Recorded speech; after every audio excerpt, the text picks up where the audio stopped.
ഈ ഓണനാളുകളിൽ 24 കണ്ടുകൊണ്ടിരിക്കുന്ന എല്ലാ പ്രേക്ഷകർക്കും ഹൃദയം നിറഞ്ഞ വലിയൊരു ഓണാശംസകൾ നേർന്നുകൊണ്ട് ഇന്നത്തെ നമ്മുടെ അതിഥിയുടെ വിശേഷങ്ങളിലേക്ക് നമുക്ക് പോകാം. അപ്പോൾ ഇന്നത്തെ അതിഥിയെക്കുറിച്ച് പറയുമ്പോൾ നമ്മുടെ മലയാള സിനിമയിൽ നമ്മളെ കുടുകുടാ ചിരിപ്പിച്ച കോമഡി രംഗങ്ങളാലും കോമഡി എക്സ്പ്രഷൻസിലാലും നമ്മളെ ഒരുപാട് ചിരിപ്പിച്ച ലെജൻസ് ഉണ്ട്. അപ്പോൾ അവരുടെയൊക്കെ കൂടെ കട്ടയ്ക്ക് പിടിച്ച് നിൽക്കുക എന്ന് പറയുന്നത് ചെറിയൊരു കാര്യമല്ല. അപ്പോൾ അതുപോലെ സ്ത്രീ കഥാപാത്രങ്ങളും ചെയ്ത് വന്നിട്ടില്ല, ഇപ്പോഴും ചെയ്തുകൊണ്ടിരിക്കുന്ന ഒരു ലെജൻഡ് ആയിക്കൊണ്ടിരിക്കുന്ന ഒരാൾ തന്നെയാണ് ഇന്ന് നമ്മുടെ ഗസ്റ്റായിട്ട് എത്തിയിട്ടുള്ളത്. The very cute, the very chubby and the very gracious Grace Anthony.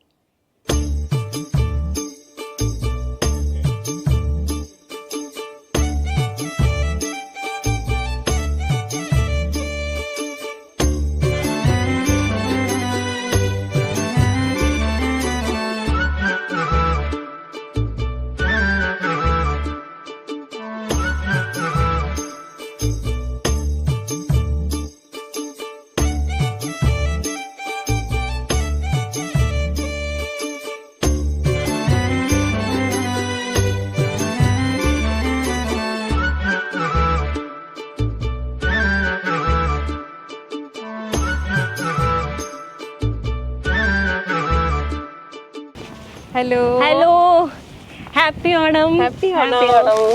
അപ്പം നമ്മുടെ ഗ്രേസ് ആന്റണി നമ്മുടെ ഓണവിശേഷങ്ങൾ പറയാനായിട്ട് 24 കൂടെ ചേർന്നിരിക്കുകയാണ്. എന്താണ് ഓണം, അല്ലെങ്കിൽ എങ്ങനെയായിരുന്നു ഓണം എന്നുള്ള കാര്യങ്ങളൊക്കെ നമുക്ക് വഴിയെ പറയാം. അതിനു മുമ്പ് ചേച്ചിയുടെ വിശേഷങ്ങൾ അറിയണം, ഇപ്പം ഏതാ ഫിലിം ചെയ്തുകൊണ്ടിരിക്കുന്നത് അറിയണം. ഇപ്പം നാഗേന്ദ്രൻ ഹണിമൂണാണ് ഏറ്റവും പുതിയ വിശേഷം അല്ലേ? അപ്പം അതറിയണം. നുണക്കുഴിയുണ്ട്, ബാക്കിയുള്ള വിശേഷങ്ങളൊക്കെ അറിയണം. അപ്പം നമുക്ക് പതുക്കെ സംസാരിച്ചുകൊണ്ട് എങ്ങനെ തുടങ്ങിയാലോ? ഓക്കെ, വരും.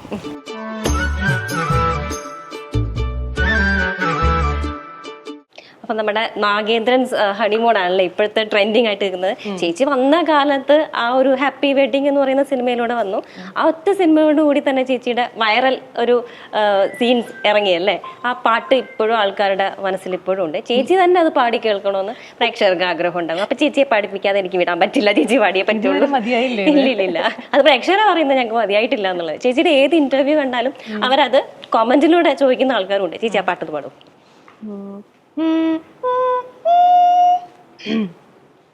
രാത്രി ശുഭരാത്രി, ഇനി എന്നും ശിവരാത്രി, ജന്മം പുനർജന്മം, നീ എന്നും കാമാക്ഷി, ഓ പ്രിയോ പ്രിയോ പ്രിയേ.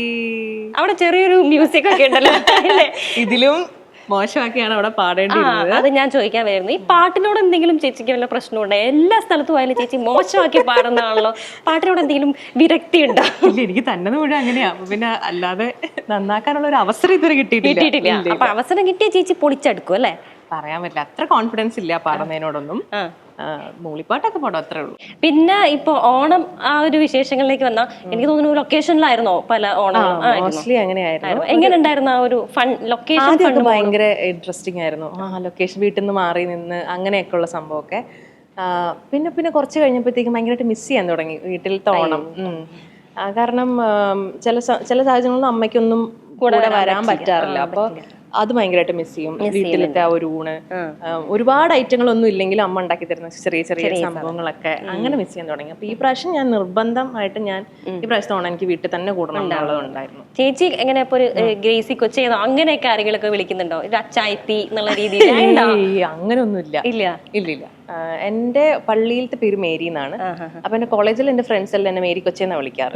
ചേച്ചി പറഞ്ഞിട്ടുണ്ടല്ലോ കുറെ ഇന്റർവ്യൂസിലാണെങ്കിലും അല്ലെങ്കിൽ ചേച്ചിയുടെ ജീവിതം എടുത്തു നോക്കിയാലും ഫ്രണ്ട്സ് എന്ന് പറയുന്നത് ഭയങ്കര വലിയൊരു അനുഗ്രഹമായിട്ട് കിട്ടിയിട്ടുള്ള കുറെ സമയങ്ങൾ ഉണ്ടായിരുന്നില്ലേ? അപ്പൊ ആ ഫ്രണ്ട്സിനെ കുറിച്ച് നമ്മൾ ഈ ഒരു ഓണം സമയത്ത് കുറച്ച് നല്ല കാര്യങ്ങൾ പറയാനായിട്ട് ചോദിച്ചു. എനിക്ക് ഒരുപാട് ഫ്രണ്ട്സ് ഇല്ല, ഉള്ളത് വളരെ കുറച്ച് ആൾക്കാരേ ഉള്ളൂ. അതായത് ഞാൻ എപ്പോഴും ചിന്തിക്കുന്ന ഇത്രേ ഉള്ളൂ, നമ്മൾ പറഞ്ഞാൽ കേൾക്കാൻ പറ്റുന്ന അല്ലെങ്കിൽ നമ്മളുടെ നന്മ ആഗ്രഹിക്കുന്ന കുറച്ച് ആൾക്കാർ, നമ്മൾ മറ്റൊരാളുടെ നന്മ ആഗ്രഹിക്കുമ്പോൾ അത് വളരെ ജെന്യുവനായിട്ട് തോന്നുന്ന വളരെ കുറച്ച് ആൾക്കാരെ എനിക്കുള്ളൂ. അത് സിനിമയിലല്ല കൂടുതലും, പുറത്താണ് കൂടുതൽ. എൻ്റെ കൂടെ പഠിച്ചിരിക്കുന്ന ആൾക്കാരാണ് കൂടുതൽ എനിക്കുള്ളത്. അപ്പം അതും ഈ പറഞ്ഞ പോലെ എല്ലാ ദിവസവും വിളിക്കുന്ന ആൾക്കാരൊന്നുമല്ല. പക്ഷെ എപ്പോഴെങ്കിലും ഒരു നമ്മളൊന്ന് ഡൗൺ ആയാൽ അല്ലെങ്കിൽ ഭയങ്കര ഹാപ്പി ആയി കഴിഞ്ഞിട്ടുണ്ടെങ്കിൽ നമുക്ക് ഓടി എത്തുന്ന ആൾക്കാർ തന്നെയാണ് കൂടെ ഉള്ളത്. ഇപ്പൊ ഒരു സെലിബ്രിറ്റി ആയതിനു ശേഷം അവരെ എങ്ങനെയാണ് അത് ഭയങ്കര ഫണ്ണിയാണ്. എൻ്റെ കൂടെ ഇപ്പോഴും ഭയങ്കര സ്ട്രോങ് ആയിട്ട് നിൽക്കുന്ന ഒരു ഫ്രണ്ട് ഉണ്ട്, പൂജ എന്ന് പറഞ്ഞിട്ട്. അപ്പൊ ആ സമയത്തൊക്കെ അവളെ എല്ലാരും കളിയാക്കുമായിരുന്നു, എന്നെ അല്ല കളിയാക്കുന്നത്, അവളെ കളിയാക്കുമായിരുന്നു. കുറച്ച് സിനിമയൊക്കെ കഴിയുമ്പോ കാണാം, പോവില്ല എന്ന് പറഞ്ഞിട്ട്. അപ്പൊ ഇവളെ എന്നോട് ഇടയ്ക്കിടയ്ക്ക് വേടി നമ്മൾ പറയത്തില്ലേ ഇവിടുന്നൊക്കെ പോയി കഴിയുമ്പോൾ നമ്മളെ ഓർക്കുമോ എന്നൊക്കെ ചോദിക്കുന്ന സ്ഥിരം ഡയലോഗ് അവൾ ഇടയ്ക്കിടയ്ക്ക് എന്നെ ചോദിക്കുമായിരുന്നു. അപ്പൊ ഞാൻ പറഞ്ഞ ഓക്കെ നമുക്ക് കാണാം എന്ന് പറഞ്ഞു. അപ്പം ഈ അടുത്ത അവളുടെ കല്യാണം കഴിഞ്ഞു. അപ്പോഴും സത്യം പറഞ്ഞു കഴിഞ്ഞാൽ ആ പഠിച്ച കൂട്ടത്തിൽ നിന്ന് ആരും കല്യാണത്തിന് പോയില്ല. അവള് വിളിച്ചിട്ടുണ്ടായിരുന്നു ഒട്ടുമിക്ക ആൾക്കാരെ, എനിക്ക് മാത്രമേ ചെല്ലാൻ പറ്റുള്ളൂ. ലാസ്റ്റ് മിനിറ്റ് വരെ ഞാൻ വിചാരിച്ചു എനിക്ക് പോകാൻ പറ്റില്ല എന്ന്, പക്ഷെ എനിക്ക് മാത്രമേ പോകാൻ പറ്റുള്ളൂ. അവസാനം ഞാൻ പറഞ്ഞു കണ്ട എല്ലാം കഴിഞ്ഞ അവസരം ഞാൻ മാത്രമേ ഉള്ളൂ കേട്ടോ. എന്തൊക്കെയായിരുന്നു ഈ ആൾക്കാർ പറഞ്ഞുകൊണ്ടിരുന്നത്. അപ്പോൾ പറഞ്ഞു ശരിയാട്ടോ ഞാനത് ചിന്തിച്ചില്ല എന്ന് പറഞ്ഞു. അപ്പൊ ഫസ്റ്റ് ഒരു ഓഡീഷന് പോകുന്നത് ഹാപ്പി വെഡിങ്ങിന്റെ ഓഡീഷന്. അപ്പൊ എന്ത് മനസ്സിൽ വെച്ചിട്ടാണ് ആ ഓഡീഷന് പോകുന്നത്? ധൈര്യത്തിലാണ് ഇല്ല അത് എന്താ അറിയോ, എനിക്ക് ചെറുപ്പം മുതലേ ഈ സ്റ്റേജ് ഫിയർ ഇല്ല. നന്നായിട്ട് പഠിക്കുന്ന കുട്ടികൾക്കൊന്നും പഠിക്കാത്ത കുട്ടികൾക്കുള്ള ഒരു കോൺഫിഡൻസ് ഇല്ലേ, അതാണുള്ളത്. അവിടെ ചെന്നപ്പോഴത്തേക്കും ഒരു പട്ടാളത്തിനുള്ള പിള്ളേരുണ്ട് ഓഡീഷന്. അപ്പൊ ഞാൻ ഇത് എങ്ങനെ ഇതില്ല. അപ്പൊ എനിക്ക് ആദ്യമായിട്ടാണ് ഇത് എന്താ ചെയ്യേണ്ടത് ഒന്നും അറിയില്ല. നാടകം ചെയ്ത ശീലമുണ്ട് എനിക്ക്, നാടകത്തിൽ പോയിട്ടുണ്ട്, സ്റ്റേറ്റിൽ പോയിട്ടുണ്ട്, ഒരുപാട് ആൾക്കാരുടെ മുമ്പിൽ നിന്നൊരു 1.5 മണിക്കൂറിന്റെ ഒക്കെ പ്ലേ ഒറ്റയ്ക്ക് ചെയ്തിട്ടുണ്ട്. അപ്പൊ അതിന്റെയൊക്കെ കോൺഫിഡൻസ് ഉണ്ട്. പക്ഷെ ഓഡീഷൻ നമുക്ക് ആദ്യമായിട്ടാണ്, ക്യാമറ ആദ്യമായിട്ടാണ്. അങ്ങനെ അവർ പറഞ്ഞു. അപ്പൊ ഞാൻ ചോദിച്ചാൽ എന്താ ചെയ്യേണ്ടതെന്ന് വെച്ചപ്പോൾ ഒരു സ്ക്രിപ്റ്റ് വന്നു, ഇത് പഠിച്ചിട്ടാണ് ചെയ്യേണ്ടത്. അപ്പൊ നോക്കിയപ്പോ എല്ലാവർക്കും ആ സ്ക്രിപ്റ്റ് തന്നെ എല്ലാവർക്കും കൊടുത്തേക്കുന്നത് സെയിം റാഗിങ് സീന്, ഞാൻ ചെയ്ത പാട്ട് മാത്രം വ്യത്യാസമുണ്ട്. ഹോട്ടലില് ഒരു സ്റ്റേജിൽ അതിന്റെ ഫ്രണ്ടിൽ നിന്നിട്ടാണ് ഇതെല്ലാം നമ്മൾ ചെയ്യേണ്ടത്. ഓഡിയൻസും വന്നിരിക്കുന്ന പാരന്റ്സും കുട്ടികളും എല്ലാം നമ്മുടെ മുമ്പിലുണ്ട്. അവരുടെ മുമ്പിൽ തന്നെ നമ്മൾ ചെയ്യണത്. ചെയ്യുന്നത് നമ്മൾ ഓൾറെഡി കണ്ടോണ്ടിരിക്കുകയാണ്. ഒരു കണ്ടസ്റ്റൻസ് കയറുന്നു, അവർ പെർഫോം ചെയ്തു, ഇറങ്ങി പോകുന്നവരുടെ മുഖത്ത് നമുക്ക് കാണാം, ഇങ്ങനെയൊക്കെ കാണിക്കുന്നത് നമുക്ക് നേരിട്ട് നമ്മൾ വിറ്റ്നസ് ചെയ്യുക. അപ്പൊ നമ്മുടെ കോൺഫിഡൻസ് ഇങ്ങനെ ചോർന്ന് പൊക്കോണ്ടിരിക്കുക. അങ്ങനെ ഫൈനലി എന്റെ കോളും എത്തി. അപ്പൊ ഞാനിത് എങ്ങനെ, അപ്പൊ ഞാൻ കാണുന്നതെന്ന് വെച്ച് കഴിഞ്ഞാൽ എല്ലാവരും നന്നായിട്ട് പാടാൻ ശ്രമിക്കുന്നതാ. അതായത് പാടാൻ അറിയാത്ത ആൾക്കാർ പോലും ഇത് ക്യാരക്ടർ കിട്ടാൻ വേണ്ടി നന്നായിട്ട് ശ്രമിക്കും. അപ്പൊ എനിക്ക് എന്റെ മനസ്സിൽ തോന്നിയതാണ് ഇതെങ്ങനെ പോയാൽ ശരിയാവത്തില്ലല്ലോ, അപ്പം ഒന്ന് മാറ്റി ചെയ്തു നോക്കാം, ഒന്ന് പാളി ചെയ്തു നോക്കാം എന്ന് വിചാരിച്ചു. ചിരി വന്നു കഴിഞ്ഞാൽ ആരെങ്കിലും ഈ കൊച്ചു ഒന്ന് ഓർത്തിരിക്കുമല്ലോ. അങ്ങനെ ഞാന് ആ പാട്ട് ഹരിമുരളീരവായിരുന്നു അങ്ങനെ ഞാന്. അപ്പൊ നമ്മള് കൂടെ നിൽക്കുന്ന ആളായിട്ടും ഒക്കെ നമ്മൾ സങ്കല്പിച്ച് വേണം ചെയ്യാനായിട്ട്. ഇവിടെ ഒരാൾ നിപ്പുണ്ട്, ഇവിടെ ഒരു ചേട്ടൻ നിപ്പുണ്ട്. അപ്പൊ നമ്മളിങ്ങനെ ചേട്ടാ പറ, ഇല്ല ചേട്ടാ പറ. അപ്പൊ അങ്ങനെ അതൊന്നും അവര് ചെയ്യുന്നുണ്ടായിരുന്നില്ല. അപ്പൊ നമ്മൾ ഇതെല്ലാം ഇങ്ങനെ ചെയ്തിട്ട് നാടകം ചെയ്തതിന്റെ ഗുണമാണ് ഇതെല്ലാം. അങ്ങനെ ഈ പാട്ട് പാടിക്കൊണ്ടിരിക്കുന്ന സമയത്ത് തന്നെ ആൾക്കാർ ചിരിക്കാൻ തുടങ്ങി. അപ്പൊ എനിക്ക് ലൈവ് റെസ്പോൺസ് അറിയാൻ തുടങ്ങി. അപ്പൊ എന്റെ കോൺഫിഡൻസ് കയറി, ഞാൻ നല്ലോണം പെർഫോം ചെയ്ത് ഇറങ്ങി വന്നു കഴിഞ്ഞപ്പോഴത്തേക്കും ഇവര് പറഞ്ഞു പറയാം എന്ന് പറഞ്ഞു. 1-2 ആൾക്കാരുടെയും കൂടെ ഞാൻ അവിടെ ഇരുന്ന് കണ്ടു. പിന്നെ വേറെ വീട്ടിൽ പോയി, കോളേജിൽ പോയി. എന്നെ ആക്കിയിട്ട് പപ്പ പോയി. 1 ആഴ്ച 2 ആഴ്ച 3 ആഴ്ചയായിട്ടൊന്നും വിളി വരുന്നില്ല. പിന്നെ ഒരു കോള് വന്നിട്ട് പറഞ്ഞു സെലക്ട് ആയിട്ടുണ്ട്. അപ്പൊ ഞാൻ ട്രാജഡി ഹീറോയിനായിട്ടല്ല. അപ്പൊ അവര് പറഞ്ഞു ഗ്രേസിന് ഇങ്ങനെ ഹീറോയിൻ ആവാനുള്ള ഒരു ലുക്ക് ഇല്ല. അത്രയും നേരം ഉണ്ടാക്കിയെടുത്ത കോൺഫിഡൻസ് ഒക്കെ തകർത്തില്ല. നമുക്ക് അങ്ങനത്തെ വലിയ കോൺഫിഡൻസ് അല്ല. പക്ഷെ അതിനകത്ത് കാസ്റ്റിംഗ് കോള് ആക്ച്വലി ഹീറോയിന് വേണ്ടിയിട്ടുള്ളതായിരുന്നു. അനു ചെയ്ത ക്യാരക്ടറിന്, അനുസിത്ത ചെയ്ത ക്യാരക്ടറിനായിരുന്നു. ഓക്കെ എന്തെങ്കിലും ആവട്ടെ, കിട്ടിയില്ലോ എന്ന് പറഞ്ഞിട്ട് ഞങ്ങള് പോയി ഷൂട്ട് ചെയ്തു. അത് നല്ല ഭംഗിയായിട്ട് വന്നു. അതാണ് അതിന്റെ കഥ. അപ്പൊ ഇങ്ങനെ ഹാപ്പി വെഡിങ്ങിന്റെ ആ ഓഡീഷൻ എല്ലാം കഴിഞ്ഞ് ഇപ്പൊ വേറൊരു വൈറൽ കോണ്ടന്റ് ആയിട്ട് ചേച്ചി ഇങ്ങനെ നാഗേന്ദ്രൻ ഹണിമൂണിൽ തിളങ്ങി നിൽക്കുകയാണ്. എനിക്കറിയാം ലില്ലിക്കുട്ടി എന്ന് പറയുന്ന ആ ഒരു ക്യാരക്ടറിനെ അറിയുന്ന എല്ലാവർക്കും ചേച്ചിയുടെ ക്യാരക്ടർ തന്നെയാണ് അതിനകത്ത് ഏറ്റവും ഇഷ്ടമായിട്ടുള്ളത്. ഞാൻ കേട്ടിട്ടുണ്ട് കനി കുസൃതി പറഞ്ഞിട്ടുള്ളത് എനിക്ക് ആ ക്യാരക്ടർ ചെയ്യണമായിരുന്നു, പക്ഷെ ഗ്രേസ് ആണ് ചെയ്യുന്നതെങ്കിൽ എനിക്ക് കുഴപ്പമില്ല, ഗ്രേസ് അത് നന്നായിട്ട് ചെയ്തോളൂ എന്ന്. ആ ഒരു വിശ്വാസം ഉണ്ടല്ലോ, ആ ചേച്ചി എങ്ങനെ ആ ഒരു വിശ്വാസത്തെ ആദ്യം കാണുന്നത്, നന്നായി ചെയ്തോളും എന്ന് പറയുന്ന ഒരു കാര്യം? അതൊരു ഭാഗ്യമാണ് ശരിക്കും പറഞ്ഞു കഴിഞ്ഞാൽ. അത് ഒരുപാട് നാളുകൊണ്ട് നമ്മൾ നേടിയെടുക്കേണ്ട ഒരു കാര്യമാണ്. കാരണം നമ്മുടെ പെർഫോമൻസിലൂടെ നമുക്കത് എല്ലാവർക്കും തോന്നിക്കാൻ പറ്റുള്ളൂ, അല്ലാതെ വെറുതെ ഒരാളെ കാണുമ്പോൾ നമുക്കത് കിട്ടില്ല. അപ്പൊ അങ്ങനെ ചെയ്യാൻ പറ്റുക എന്ന് പറയുന്നത് ഒരു ഭാഗ്യം തന്നെയാണ്. അപ്പൊ എൻ്റെ അടുത്ത് വരുന്ന ക്യാരക്ടേഴ്സിൽ എപ്പോഴും ഞാൻ ഡയറക്ടറിനോട് ചോദിക്കാറുണ്ട് എന്തുകൊണ്ടാണ് എന്നെ വിളിക്കുന്നത് എന്നുള്ളത്. അപ്പൊ അവര് പറയുന്ന ഉത്തരവാണ് എനിക്ക് അടുത്ത പടത്തിലേക്കുള്ളൊരു പ്രചോദനം എന്ന് പറയുന്നത്. തന്നെ കണ്ട് എഴുതിയതാണ്, അല്ലെങ്കിൽ ഇത് താൻ വന്നാൽ നന്നായിരിക്കും എന്ന് ചെയ്യുന്നതിന് മുന്നേ അവർക്കുള്ളൊരു കോൺഫിഡൻസ് ആണ് ശരിക്കും നമ്മുടെ ഭയങ്കര ഒരു ഇൻസ്പിറേഷൻ എന്ന് പറയുന്നത്. അപ്പൊ കനിയൊക്കെ അങ്ങനെ പറഞ്ഞ കേൾക്കുമ്പോൾ ഭയങ്കര സന്തോഷമുണ്ട്. അതുപോലെ തന്നെ ചേച്ചി ഭയങ്കര ഒബ്സർവ് ചെയ്യുന്ന ഒരാളാണെന്ന് എനിക്കറിയാം. അപ്പൊ ചേച്ചി നാഗേന്ദ്രൻ ഹണിമൂണിലെ ഒരു സീന്, അതില് കുതിരയെ പോലെ കാല് ബാക്കിലേക്ക് ട്രോളിയായിരുന്നു ഭാഗ്യോടെ പട്ടിയാവാഞ്ഞെന്ന്. ബേസിൽ അങ്ങനെ ട്രോൾ ചെയ്യായിരുന്നു. ശരിയാണോ, പട്ടിയാണെങ്കിൽ എന്താ കാണിക്കായിരുന്നു. അവൻ പറയുകയും ചെയ്തു ബേസിൽ, എനിക്ക് ഏതെങ്കിലും പട്ടിയെ കാണുമ്പോ ഒന്ന് നോക്കണം. അല്ല ചേച്ചി ഏത് സെറ്റിൽ പോയാലും ആ ഒബ്സർവേഷൻ ഉള്ളതുകൊണ്ടല്ലേ. അതെന്താ അറിയോ, അത് ഞാൻ പറഞ്ഞില്ലേ, ഇത് ചെറുപ്പത്തിലെ ആ ടീച്ചേഴ്സിനെയൊക്കെ ഒബ്സർവ് ചെയ്ത് കിട്ടിയേക്കുന്ന ആ ഒരു പരിപാടി, അതങ്ങനെ പോണില്ല. അപ്പൊ അങ്ങനെ ഒരു ഞാൻ അറിയാതെ എപ്പോഴോ ഓർത്ത് വന്ന ഒരു പുള്ളിക്കാരിയുടെ ഒരു രീതിയിലാണ് ഡയലോഗ് പറയാൻ ശ്രമിച്ചിട്ടുള്ളത്. എസ്പെഷ്യലി ആ ഫസ്റ്റ് നൈറ്റിലുള്ള ആ സീനിൽ കുതിരയെ പോലെ ചാടി ചാടി വരുന്നത്, നമ്മള് കുതിരയുടെ ആ മൂമെന്റ് കണ്ടിട്ടുണ്ടെങ്കിലും പെട്ടെന്ന് അങ്ങനെ ചാടി വരുന്നുള്ള സുരേഷേട്ടൻ പോലും പേടിച്ചോ എനിക്ക് തോന്നുന്നു. അതെന്താ അറിയോ, നമ്മള് ആദ്യത്തെ ആ പെണ്ണ് കാണൽ ചടങ്ങിന് ഇട്ടു കുതിരയുടെ സംഭവം. അതിന്റെ ഒരു കണ്ടിന്യൂറ്റി പിടിക്കണം. നമ്മൾ ആ ഒരു സ്ഥലത്ത് ഇട്ടിട്ട് അങ്ങ് പോകുന്നല്ല, അതിനൊരു കണ്ടിന്യൂറ്റി നമുക്ക് വേണം. അപ്പൊ അത് ആ ക്യാരക്ടർ കണ്ടിന്യൂറ്റി ചിലപ്പോൾ നമ്മുടെ കൂടെയുള്ള അസിസ്റ്റൻസോ അല്ലെങ്കിൽ നമ്മുടെ കൂടെയുള്ള AD-മാരോ ഒന്നും ചിലപ്പോൾ അത് ഓർത്തൊന്നും വരില്ല, പറഞ്ഞൊന്നും വരില്ല. പക്ഷെ നമ്മളത് ഓർത്തിരിക്കണം, നമ്മുടെ ക്യാരക്ടറിന്റെ കണ്ടിന്യൂറ്റി ആണല്ലോ. അപ്പൊ അന്നേരമാണ് എന്റെ ഫൈനൽ സീനാന്ന് തോന്നുന്നു അത്, അന്നത്തെ ദിവസം എടുത്തിരുന്ന ഫൈനൽ സീൻ. അപ്പൊ ഞാൻ ഡയറക്ടറിനോട് ചോദിച്ചു, ചേട്ടാ ഈ സ്വിച്ച് ഓഫ് ചെയ്ത് വെച്ചിട്ട് ഞാനൊന്ന് അവിടെ നിന്ന് ഈ കുതിരയുടെ കുളമ്പടി അടിച്ചിട്ട് ഇങ്ങനെ ചാടി വന്നോട്ടെ എന്ന് ചോദിച്ചു. അപ്പൊ എന്നോട് ചോദിച്ചു അതെങ്ങനെ ചെയ്യാൻ പോണേന്ന് ചോദിച്ചു. അപ്പൊ ഞാൻ ഇങ്ങനെ കാണിച്ചു കൊടുത്ത് ഇങ്ങനെ ചാടി സൗണ്ട് എഫക്ട്. അപ്പൊ ചേട്ടാ ചിരിച്ച്. അപ്പൊ ഞാൻ പറഞ്ഞു, ചേട്ടാ ഇതൊക്കെ എനിക്ക് ഈ ക്യാരക്ടറെ ചെയ്യാൻ പറ്റുള്ളൂ, വേറെ ഒരു ക്യാരക്ടർ എനിക്ക് ഇത് ചെയ്യാൻ പറ്റത്തില്ലെന്ന് പറഞ്ഞു. അപ്പൊ സുരാജേട്ടൻ പറഞ്ഞു കൊള്ള അടിപൊളി. ഞാൻ പറഞ്ഞു, എന്നിട്ട് ഞാൻ സുരാജേട്ടൻ പിടിച്ച് ബെഡിലേക്ക് അങ്ങനെ ഇടുന്നിട്ട് ജോഷേട്ടാ എന്ന് പറഞ്ഞു. അത് അങ്ങനെ നമ്മൾ ചോദിക്കുമ്പോ ചെയ്തോളാൻ പറയുന്ന ഡയറക്ടേഴ്സ് ഉണ്ടെങ്കിൽ ഭയങ്കര എളുപ്പമാണ് അത്. കാരണം ഈ ഒരു കാര്യം പറഞ്ഞപ്പോ എനിക്ക് ഓർമ്മ വന്നത് നമ്മുടെ ദിലീപ് ഏട്ടനും അതുപോലെ ആക്ടേഴ്സ് ഒക്കെ വരുന്ന സമയത്ത് അവർ അങ്ങോട്ട് ചോദിക്കാറുണ്ട്, ഞാൻ ഇങ്ങനെ ചെയ്തോട്ടെ, ഞാൻ അങ്ങനെ ചെയ്തോട്ടെ, ഇംപ്രവൈസ് ചെയ്യാൻ വേണ്ടിട്ട് അല്ലേ. അപ്പൊ ചേച്ചി അത് ഈ കോമഡീസ് കൂടുതൽ കൈകാര്യം ചെയ്യുമ്പോൾ ശ്രദ്ധിക്കാറുണ്ടോ? ശരിക്കും കോമഡി കൂടുതൽ നമ്മൾ ചെയ്യാൻ നേരത്ത് അല്ലെങ്കിൽ കോമഡി ഷോർട്സ് എടുക്കുമ്പോൾ നമ്മുടെ കൂടെ നിൽക്കുന്ന ആക്ടേഴ്സും കുറച്ചും കൂടെ നമ്മളെ എലിവേറ്റ് ചെയ്യാനായിട്ട് ഹെൽപ്പ് ചെയ്യും. അത് ചിലപ്പോൾ ചില റിയാക്ഷൻസ് ആയിരിക്കും, ചിലപ്പോൾ ചില ഡയലോഗ്സിൽ എവിടെയെങ്കിലും ഒരു ഗ്യാപ്പിലായിരിക്കും. അപ്പോൾ അത് അതായത് നമുക്ക് കിട്ടണ അവസരം നമ്മൾ ആ സ്പോട്ടിൽ അടിക്കണം. അതാണ് ഹ്യൂമറിന്റെ ടൈമിങ് ഭയങ്കര ഇമ്പോർട്ടന്റ് ആണ്. അത് എനിക്ക് നാഗേന്ദ്രൻസ് കണ്ടിട്ട് ദിലീപേട്ടനെ വിളിച്ചിരുന്നു എന്നെ. അപ്പൊ ഞാൻ ആകെ വണ്ടർ അടിച്ചു. ഞാൻ ദിലീപേട്ടൻ ഞാൻ അയ്യോ സംസാരിച്ചു തുടങ്ങിയപ്പോഴാണ് ശരിക്കും ദിലീപേട്ടനാ. അപ്പോൾ ഇങ്ങനെ നാഗേന്ദ്രൻസ് കണ്ടു, എനിക്ക് അതിലെ ക്യാരക്ടർ ഭയങ്കരമായിട്ട് ഇഷ്ടപ്പെട്ടു. അപ്പോൾ എനിക്ക് എന്ത് പറയണമെന്ന് അറിയാൻ പാടില്ല. കാരണം ഞാൻ ചെയ്തൊരു കോമഡി പടത്തിന് അല്ലെങ്കിൽ ഒരു കോമഡി ക്യാരക്ടറിന് ഒരു റെക്കഗ്നിഷൻ ദിലീപേട്ടൻ്റെ ഭാഗത്ത് നിന്ന് കിട്ടുമ്പോൾ എനിക്കത് എന്തോ വലിയ ലോട്ടറി അടിച്ച ഫീലായിരുന്നു. എന്നിട്ട് ചേട്ടൻ പറഞ്ഞത് ഇങ്ങനെയാണ്, ഗ്രേസിന്റെ ടൈമിങ് ഭയങ്കര രസമുണ്ട്, ഹ്യൂമറിന് എപ്പോഴും വേണ്ടത് അതാണ്. നമുക്ക് ഫീമെയിൽ ആക്ടേഴ്സിന് കുറച്ച് കുറവുള്ളതും ചിലപ്പോൾ ചിലർക്ക് മനസ്സിലാവില്ല അത്. അപ്പൊ അതെനിക്ക് ഭയങ്കരമായിട്ട് ഇഷ്ടപ്പെട്ടു, നല്ല ഭംഗിയായിട്ട് ചെയ്തിട്ടുണ്ട്, സുരാജേട്ടനോടും അത് പറയാന്ന് പറഞ്ഞു. അപ്പൊ ഞാൻ പറഞ്ഞു, ഓ താങ്ക് യു സോ മച്ച്. എനിക്കത് പിന്നെ എങ്ങനെ അത് എക്സ്പ്രസ് ചെയ്യണ്ടേന്ന് അറിയത്തില്ല. അങ്ങനെ ഞാൻ പറയുകയും ചെയ്തു, എനിക്ക് ദിലീപേട്ടൻ്റെ കൂടെ ഒരു പടം ചെയ്യണം. ഞാൻ നേരിട്ടും പറയുകയും ചെയ്തു. ഞാൻ ഒരുപാട് മുന്നേ പറഞ്ഞിട്ടുണ്ട്, കാരണം എനിക്ക് ഇഷ്ടമാണ് അങ്ങനെ തമാശ കൂടുതൽ ചെയ്യാനായിട്ട് ഭയങ്കര ഇഷ്ടമാണ്.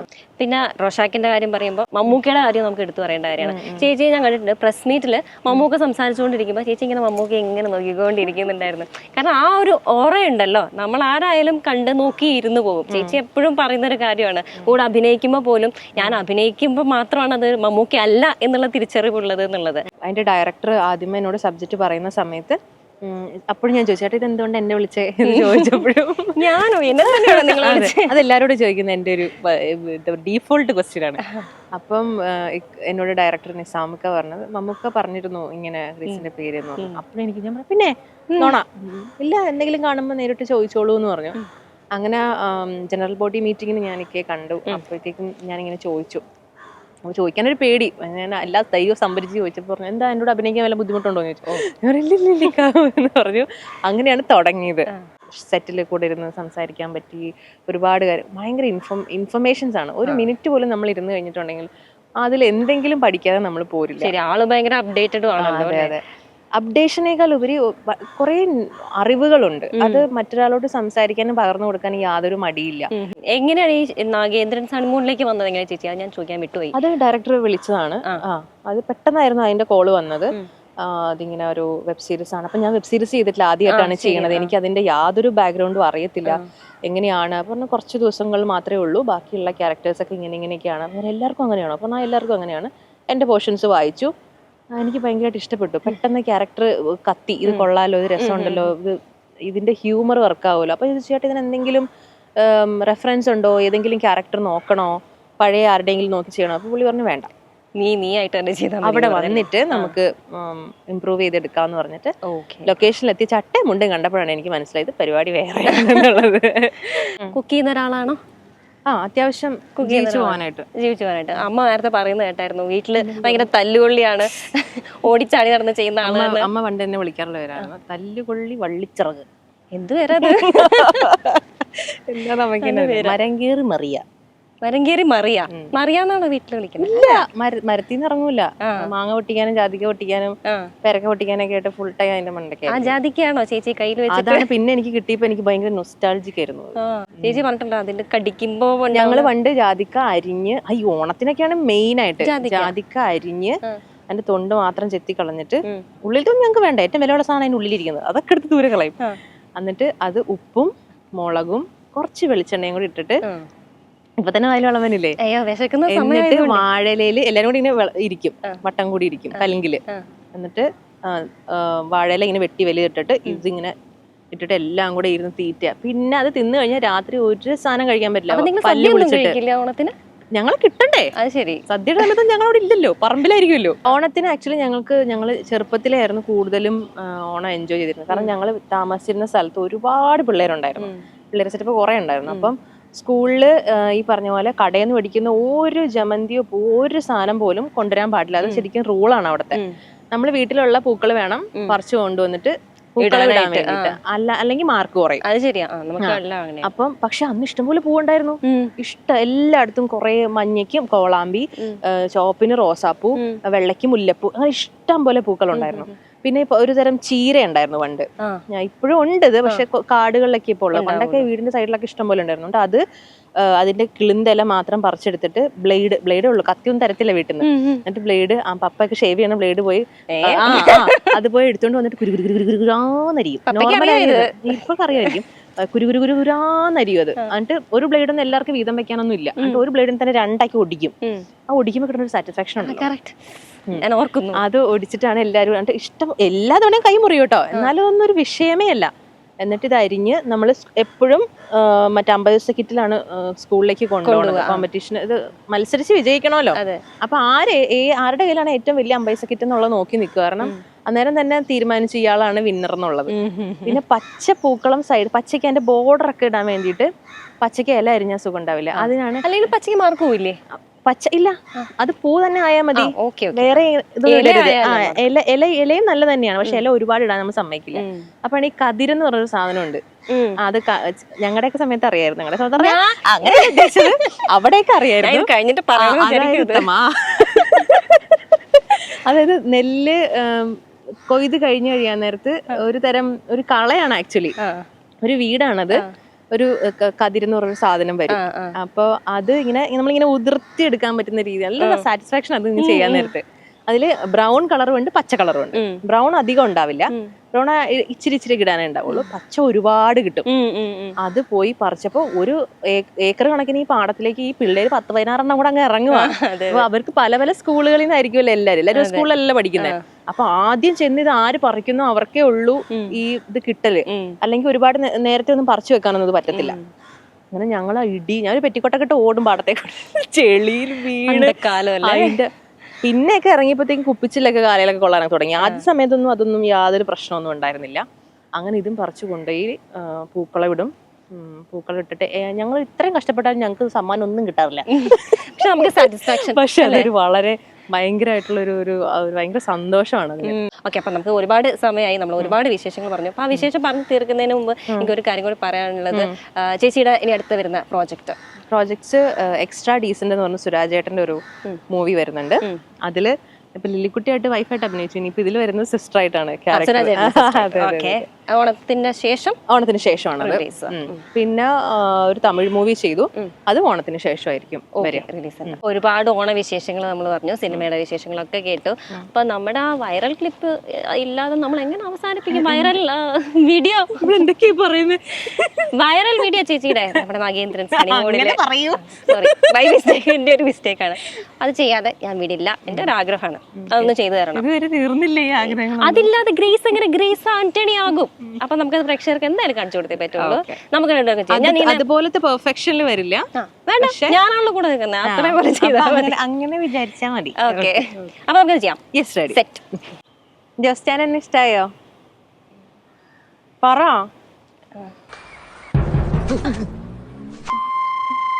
എന്നെ വിന്ന് കേട്ടോ? പറ.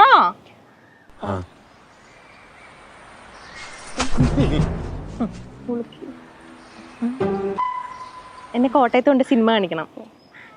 വെള്ളയിൽ മഞ്ഞപ്പൂക്കളുള്ള സാരി മേടിച്ചു തരണം. താജ്മഹലിന്റെ മുന്നിൽ നിന്ന് ഫോട്ടോ എടുക്കണം. പാട്ടുപുസ്തകത്തിലെ പാട്ട് പാടിത്തരണം. നമുക്ക് ഒത്തിരി പിള്ളേർ വേണം കേട്ടോ. ജാതിമരം കുലുക്കിയിട്ട പോലെ ചുറ്റിനും. സമ്മതിച്ചോ? എല്ലാം സമ്മതിച്ച എന്നെ ഒന്ന് വെറുതെ തീർന്നിട്ടില്ല. ഇനിയുണ്ടോ? ഈ വാക്ക് മാറ്റിയ തോരപ്പനെ തൂക്കണ പോലെ ഞാൻ എടുത്ത് കിണറ്റിലിടും. മനസ്സിലായല്ലോ? നല്ല രീതിയിൽ എഡിറ്റ് ചെയ്തിട്ട് ടെലികാസ്റ്റ് ചെയ്തോളാം. ഞാൻ ശ്രമിക്കാം. അപ്പൊ ശരിയല്ലോ. ഇങ്ങനൊരു എന്റെ ട്രെയിനിൽ നമ്മൾ പ്രതീക്ഷിച്ചിട്ടില്ല. അതാണ് ഒരു ഇംപ്രവൈസ്ഡ് ആക്ടർ അല്ലേ? Okay, thank you so much. അപ്പൊ നമുക്ക് ഓണം എല്ലാം ഭംഗിയായിട്ട് നടക്കട്ടെ, ഗംഭീരമായിട്ട് നടക്കട്ടെ. 24-ന്റെയും 24-ന്റെ പ്രേക്ഷകരുടെയും ഓണാശംസകൾ നേരുന്നു. Thank you so much. Bye bye bye. Okay.